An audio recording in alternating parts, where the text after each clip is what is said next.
This is the story of a man named Stanley.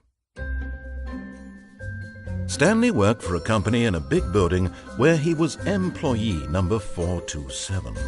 Employee number 427's job was simple. He sat at his desk in room 427 and he pushed buttons on a keyboard. Orders came to him through a monitor on his desk, telling him what buttons to push, how long to push them, and in what order. This is what employee 427 did every day of every month of every year. And although others might have considered it soul-rending, Stanley relished every moment that the orders came in, as though he had been made exactly for this job. And Stanley was happy. And then one day, something very peculiar happened. Something that would forever change Stanley. Something he would never quite forget. He had been at his desk for nearly an hour when he realized that not one single order had arrived on the monitor for him to follow. No one had showed up to give him instructions, call a meeting, or even say hi. Never in all his years at the company had this happened, this complete isolation. Something was very clearly wrong. Shocked, frozen solid, Stanley found himself unable to move for the longest time.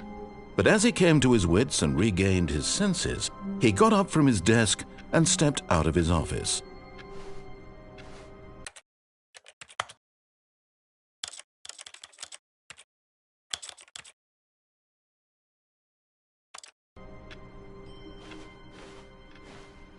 All of his co-workers were gone. What could it mean? Stanley decided to go to the meeting room. Perhaps he had simply missed a memo. No matter how hard Stanley looked, he couldn't find a trace of his co-workers.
When Stanley came to a set of 2 open doors, he entered the door on his left.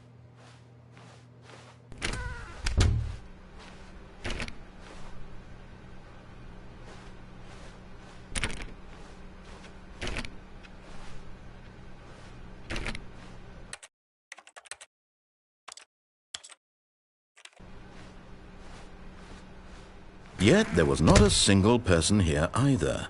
Feeling a wave of disbelief, Stanley decided to go up to his boss's office, hoping he might find an answer there.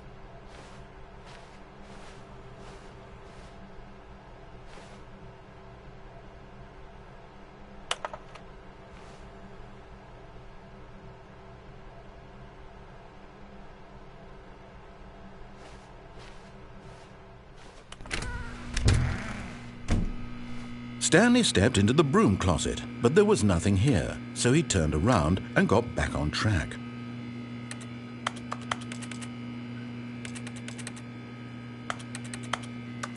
There was nothing here, no choice to make, no path to follow, just an empty broom closet. No reason to still be here.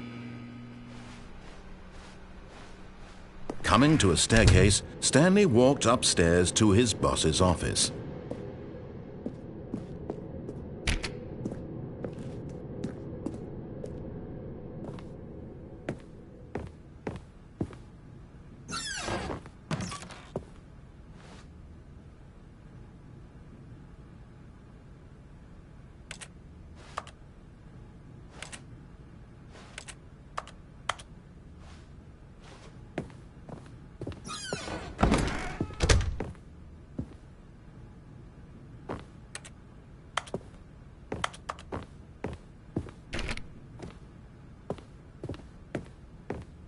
Stepping into his manager's office, Stanley was once again stunned to discover not an indication of any human life.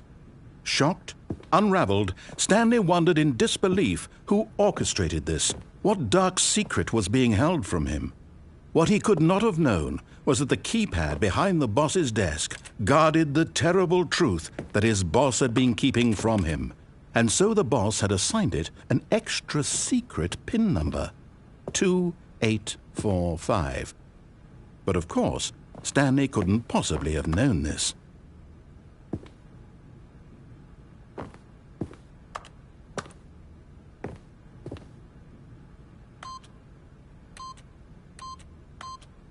Yet incredibly, by simply pushing random buttons on the keypad, Stanley happened to input the correct code by sheer luck. Amazing. He stepped into the newly opened passageway.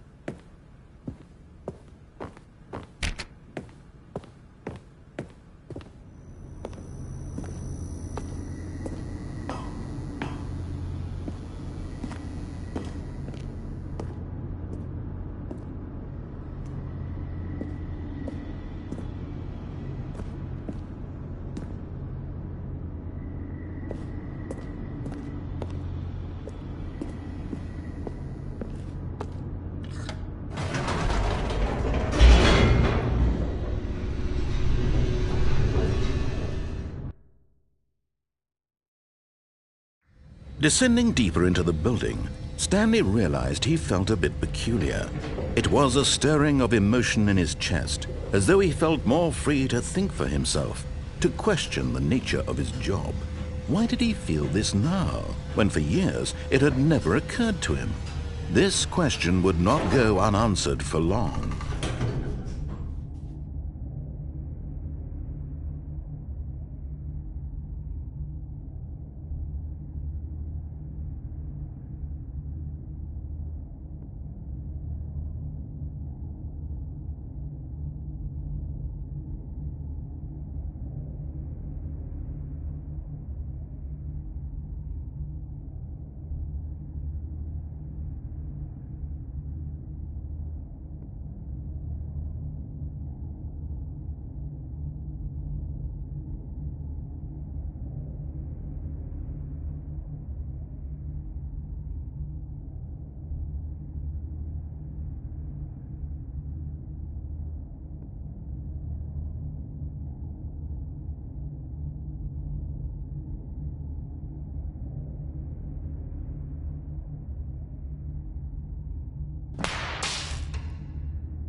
Whoops, nope, never mind. Stanley actually got back into the elevator and went back up. Silly me.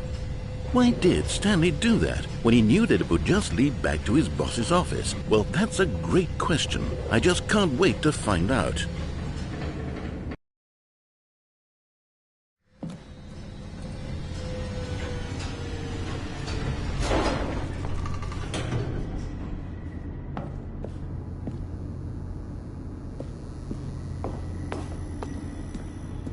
Here we are, Stanley. It's your boss's office. Exactly the way it was before you got onto the elevator.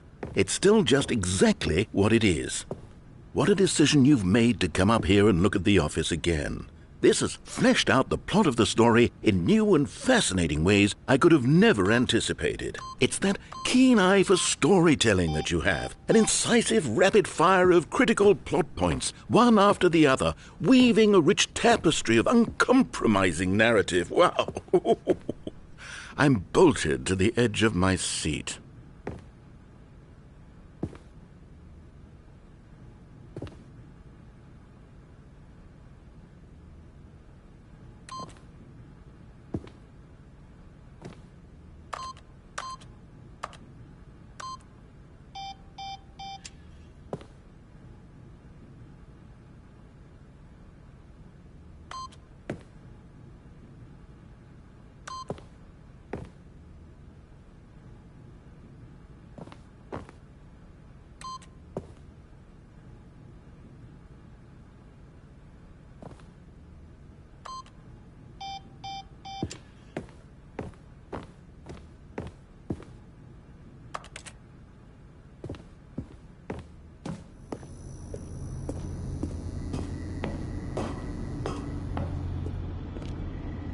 Incredible. Now he's getting back into the elevator and going down again. Ladies and gentlemen, how does he keep coming up with all of this?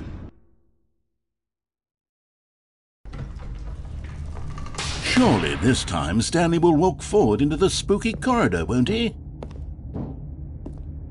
Stanley walked straight ahead through the large door that read Mind Control Facility.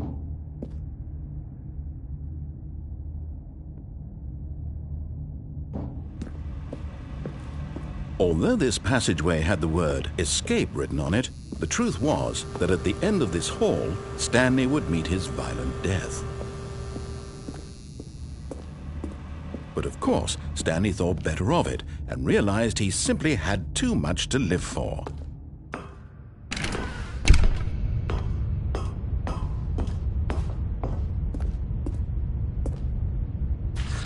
The lights rose on an enormous room packed with television screens.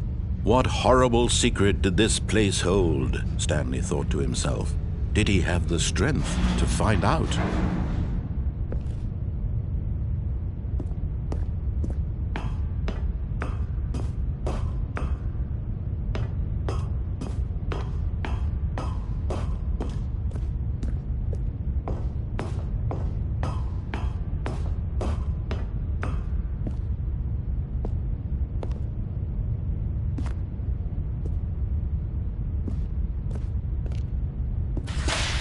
Now the monitors jumped to life, their true nature revealed.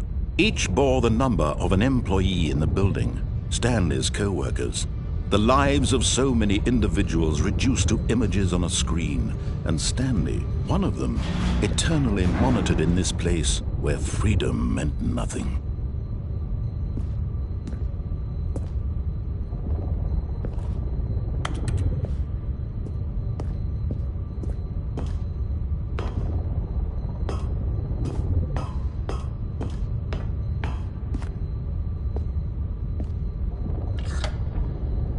This mind control facility, it was too horrible to believe. It couldn't be true. Had Stanley really been under someone's control all this time? Was this the only reason he was happy with his boring job? That his emotions had been manipulated to accept it blindly?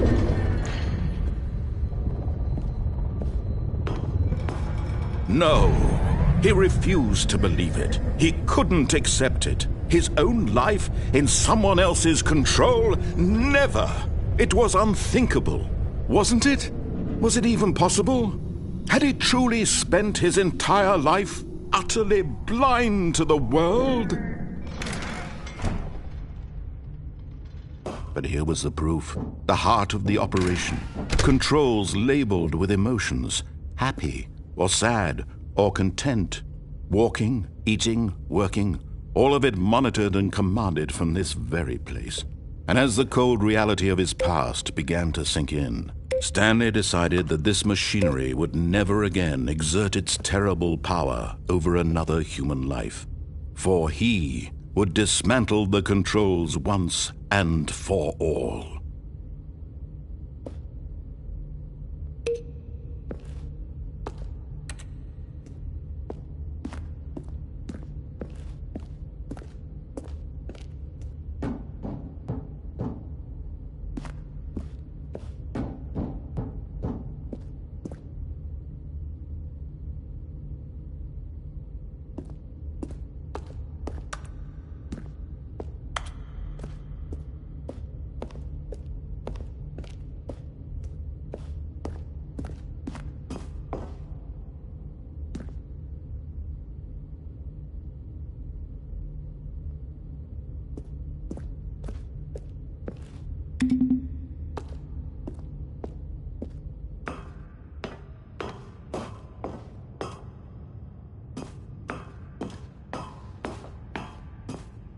And when at last he found the source of the room's power, he knew it was his duty, his obligation, to put an end to this horrible place and to everything it stood for.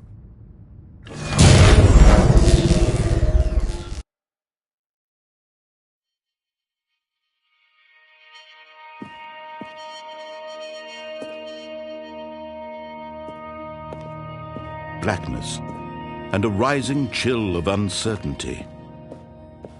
Was it over? Yes! He had won! He had defeated the machine! Unshackled himself from someone else's command. Freedom was mere moments away. And yet, even as the immense door slowly opened, Stanley reflected on how many puzzles still lay unsolved. Where had his co-workers gone? How had he been freed from the machine's grasp? What other mysteries did this strange building hold?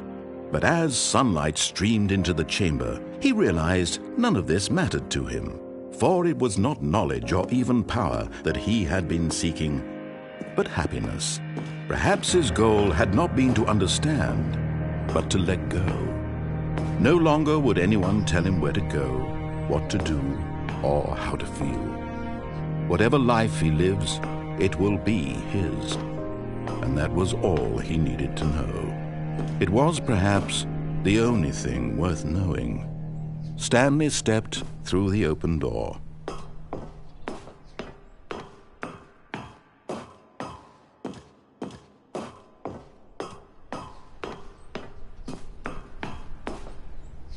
Stanley felt the cool breeze upon his skin, the feeling of liberation, the immense possibility of the new path before him. This was exactly the way, right now, that things were meant to happen. And Stanley was happy.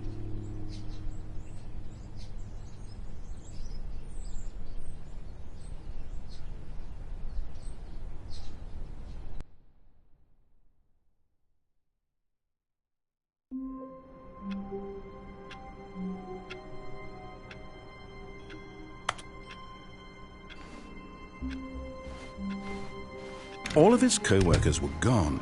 What could it mean? Stanley decided to go to the meeting room. Perhaps he had simply missed a memo.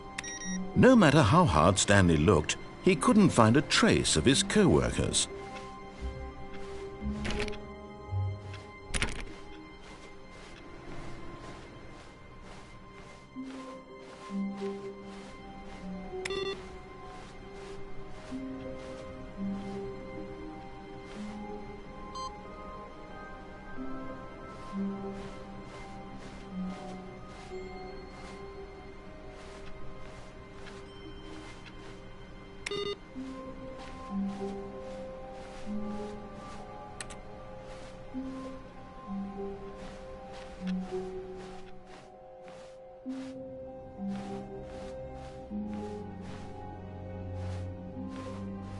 When Stanley came to a set of 2 open doors, he entered the door on his left. This was not the correct way to the meeting room, and Stanley knew it perfectly well. Perhaps he wanted to stop by the employee lounge first, just to admire it.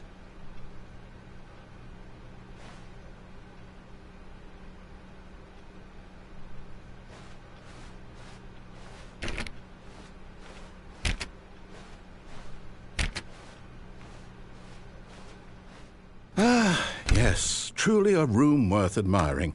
It had really been worth the detour after all, just to spend a few moments here in this immaculate, beautifully constructed room. Stanley simply stood here, drinking it all in.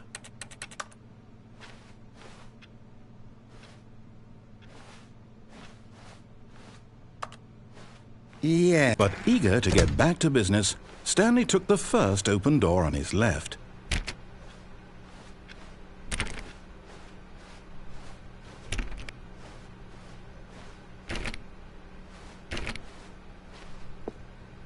Stanley was so bad at following directions, it's incredible he wasn't fired years ago.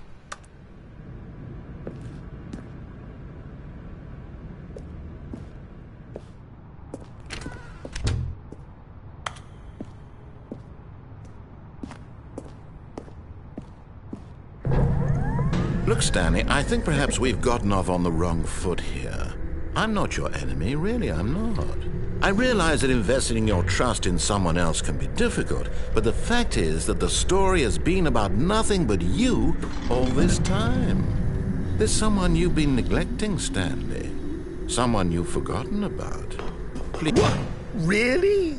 I was in the middle of something. Do you have zero consideration for others? Are you that convinced that I want something bad to happen to you? Why, I don't know how to convince you of this, but I really do want to help you, to show you something beautiful. Look, let me prove it. Let me prove that I'm on your side. Give me a chance.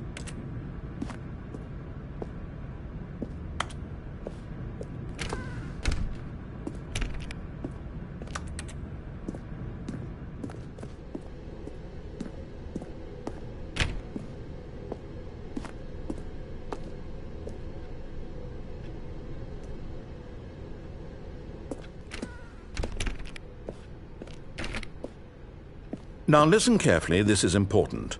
Stanley walked through the red door.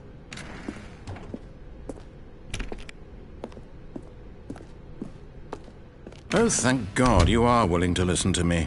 Do you see that I really have wanted you to be happy all this time? The problem is all these choices. The two of us always trying to get somewhere that isn't here. Running and running and running, just the way you're doing right now. Don't you see that it's killing us, Stanley? I wanted to stop. We would both be so much happier if we just stopped. And I think I have a solution. Here, let me show you.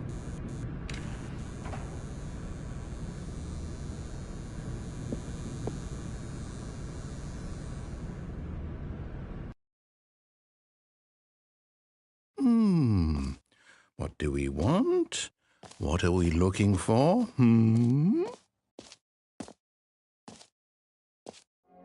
Here. Yes. Oh, it's beautiful, isn't it? If we just stay right here, right in this moment with this place, Stanley, I think I feel happy. I actually feel happy.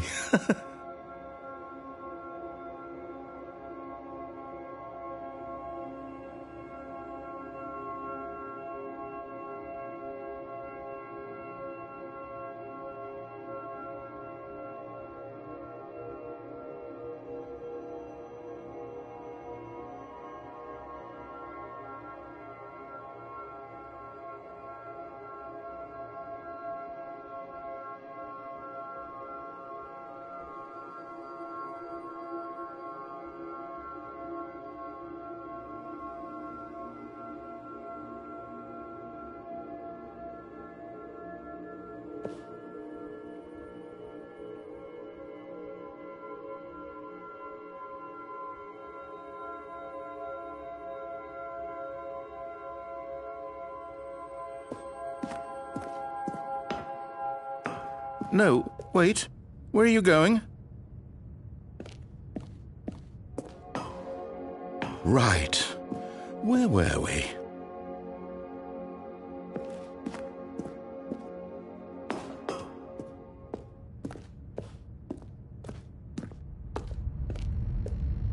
Oh no! Stay away from those stairs. If you hurt yourself, if you die, the game will reset. We'll lose all of this.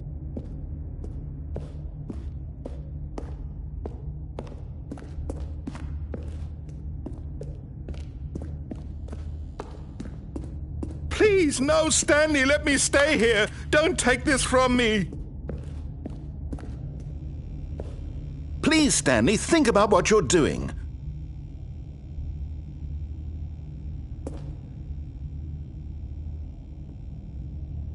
No! Oh, thank God you lived. You had me worried there for a moment. Now, can we please get back to the other room? No. No, what are you doing, Stanley? Please, I'm asking you not to take this away from me. I can't go back to what I was before. If you die, we'll both go back. Why are you doing this?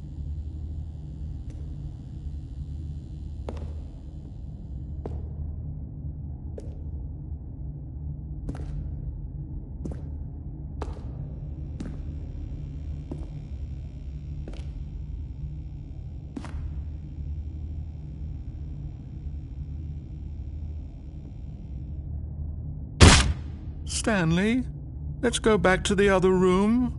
Can you do that for me?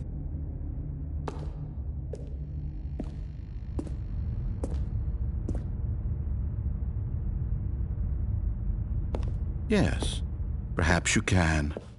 Perhaps you finally see what I'm talking about.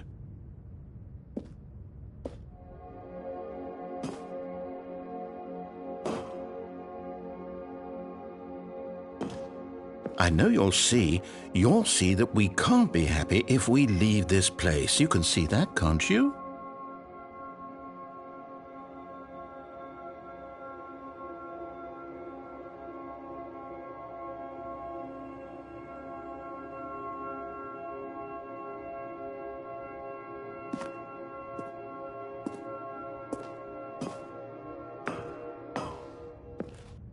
No, perhaps not.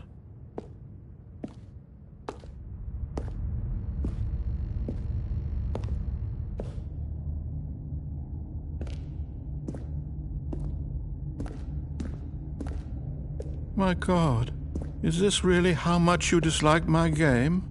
That you'll throw yourself from this platform over and over to be rid of it? You are literally willing to kill yourself to keep me from being happy.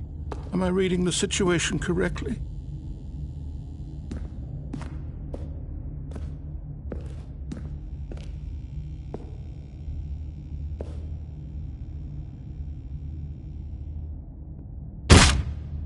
Or maybe you're just getting a kick out of it. I don't know anymore.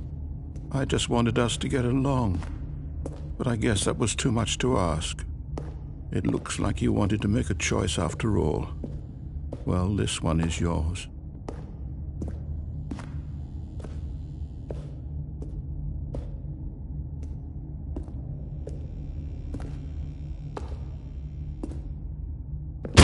Is it over? It's going to restart, isn't it? I'm going back.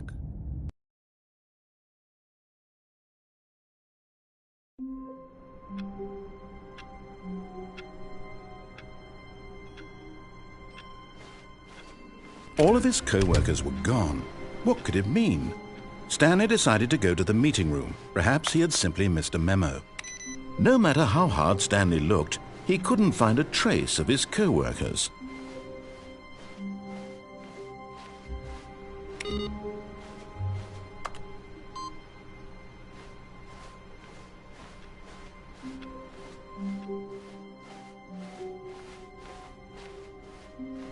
When Stanley came to a set of 2 open doors, this was not the correct way to the meeting room, and Stanley knew it perfectly well. Perhaps he wanted to stop by the employee lounge first, just to admire it. Wow, yes, this room. But eager to get back to business, Stanley took the first open door on his left. Stanley was so bad at following directions, it's incredible he wasn't fired years ago. But in his eagerness to prove that he is in control of the story and no one gets to tell him what to do, Stanley leapt from the platform and plunged to his death. Good job, Stanley. Everyone thinks you are very powerful.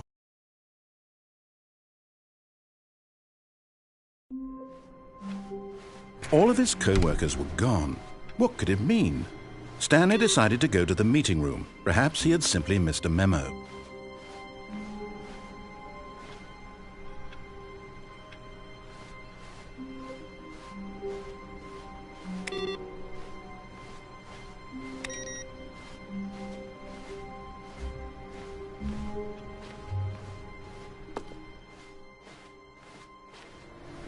No matter how hard Stanley looked, he couldn't find a trace of his co-workers.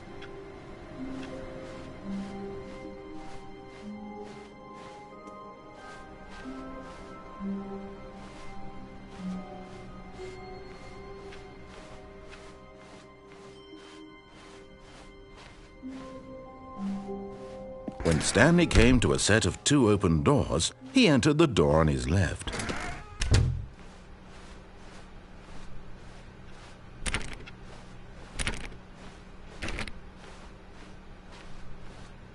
Yet there was not a single person here either. Feeling a wave of disbelief, Stanley decided to go up to his boss's office. Oh no, no, not again. I won't be part of this. I'm not going to encourage you. I'm not going to say anything at all. I'm just going to be patient and wait for you to finish whatever it is you enjoy doing so much in this room. Please take your time. Coming to a staircase, Stanley walked upstairs to his boss's office.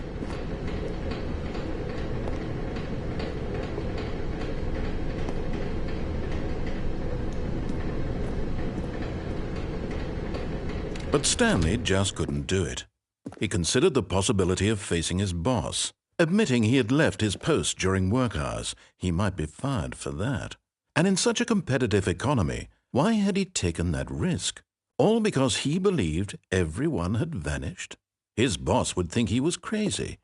And then something occurred to Stanley. Maybe, he thought to himself, maybe I am crazy. All of my co-workers blinking mysteriously out of existence in a single moment for no reason at all? None of it made any logical sense. And as Stanley pondered this, he began to make other strange observations. For example, why couldn't he see his feet when he looked down? Why did doors close automatically behind him wherever he went? And for that matter, these rooms were starting to look pretty familiar. Were they simply repeating? No, Stanley said to himself, this is all too strange. This can't be real. And at last, he came to the conclusion that had been on the tip of his tongue. He just hadn't found the words for it. I'm dreaming, he yelled. This is all a dream.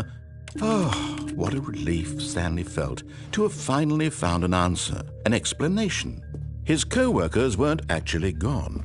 He wasn't going to lose his job. He wasn't crazy after all. And he thought to himself, I suppose I'll wake up soon. I'll have to go back to my boring real-life job pushing buttons. I may as well enjoy this while I'm still lucid.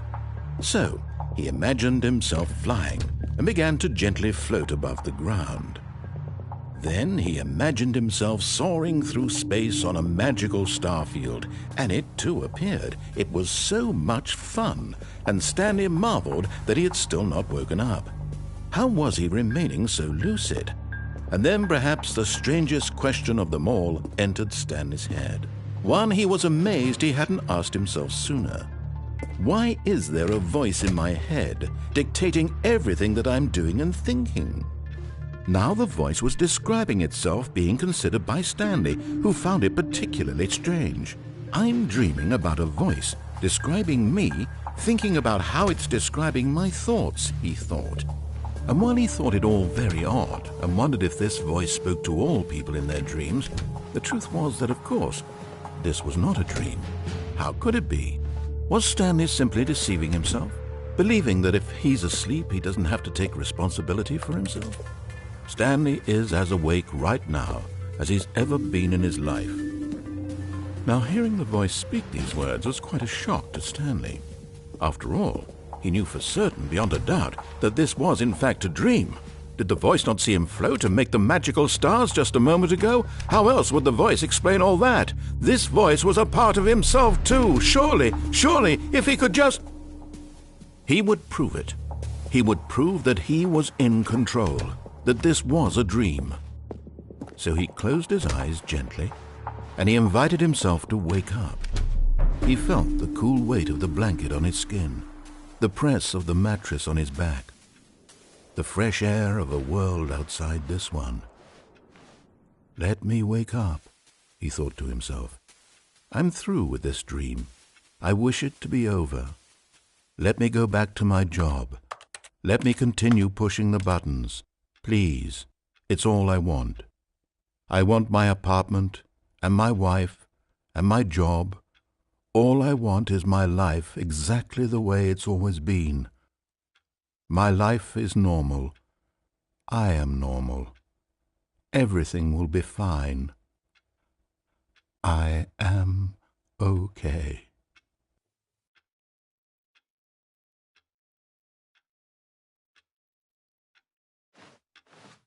Stanley began screaming. Please, someone, wake me up. My name is Stanley.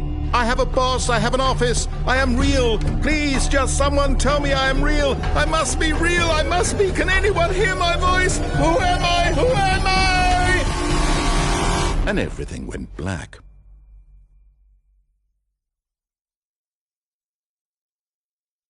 This is the story of a woman named Mariella. Mariella woke up on a day like any other. She arose, got dressed, gathered her belongings, and walked to her place of work. But on this particular day, her walk was interrupted by the body of a man who had stumbled through town talking and screaming to himself, and then collapsed dead on the sidewalk. And although she would soon turn to go call for an ambulance, for just a few brief moments she considered the strange man. He was obviously crazy, this much she knew. Everyone knows what crazy people look like. And in that moment, she thought to herself how lucky she was to be normal. I am sane. I am in control of my mind. I know what is real and what isn't. It was comforting to think this, and in a certain way, seeing this man made her feel better. But then she remembered the meeting she had scheduled for that day, the very important people whose impressions of her would affect her career, and by extension, the rest of her life. She had no time for this, so it was only a moment that she stood there, staring down at the body. And then she turned and ran.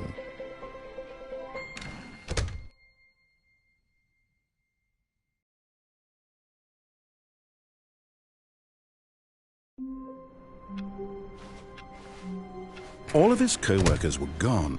What could it mean? Stanley decided to go to the meeting room. Perhaps he had simply missed a memo. No matter how hard Stanley looked, he couldn't find a trace of his co-workers.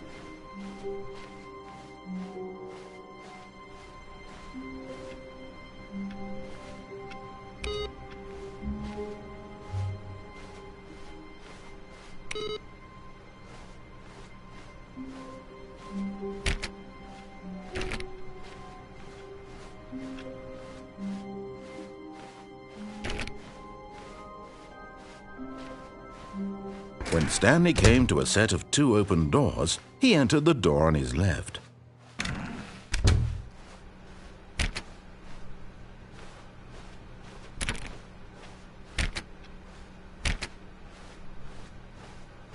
Yet there was not a single person here either. Feeling a wave of disbelief, Stanley decided to go up to his boss's office, hoping he might find an answer there.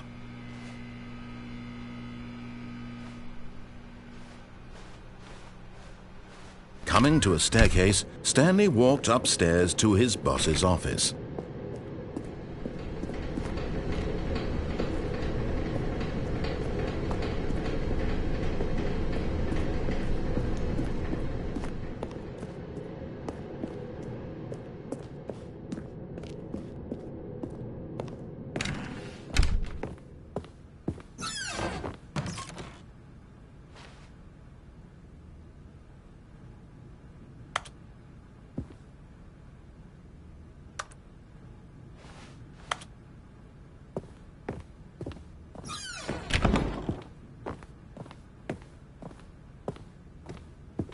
Stepping into his manager's office, Stanley was once again stunned to discover not an indication of any human life.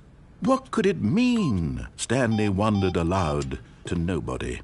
He began wildly tearing through papers on the boss's desk, pulling books off the shelf, looking behind paintings, desperate for clues to his situation. But his attention was caught by a keypad behind the boss's desk. What could its purpose be? In fact, this keypad guarded the terrible secret that lay buried below his feet. And so the boss had assigned it an extra secret PIN number, 2845. But of course, Stanley couldn't possibly have known this.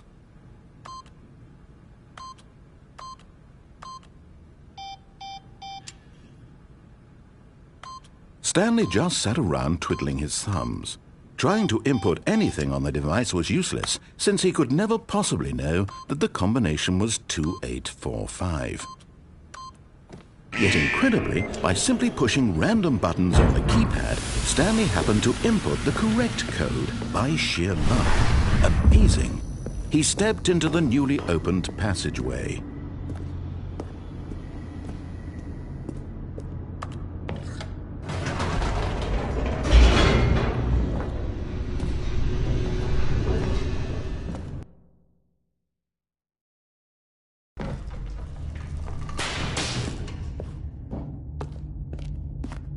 Stanley walked straight ahead through the large door that read Mind Control Facility.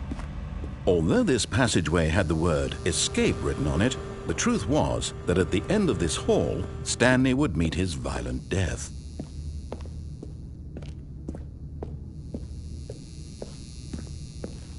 The door behind him was not shut. Stanley still had every opportunity to turn around and get back on track. At this point, Stanley was making a conscious, concerted effort to walk forward and willingly confront his death.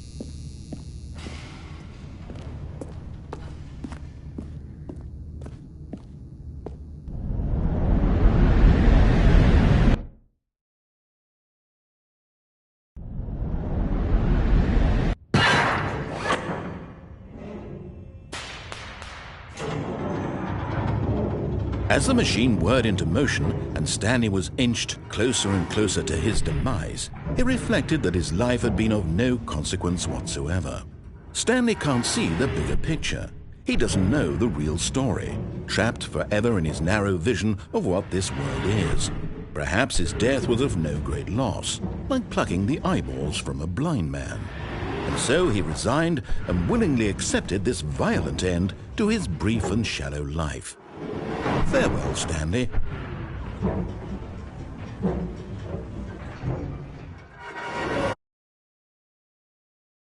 "Farewell, Stanley," cried the narrator, as Stanley was led helplessly into the enormous metal jaws. In a single visceral instant, Stanley was obliterated as the machine crushed every bone in his body, killing him instantly.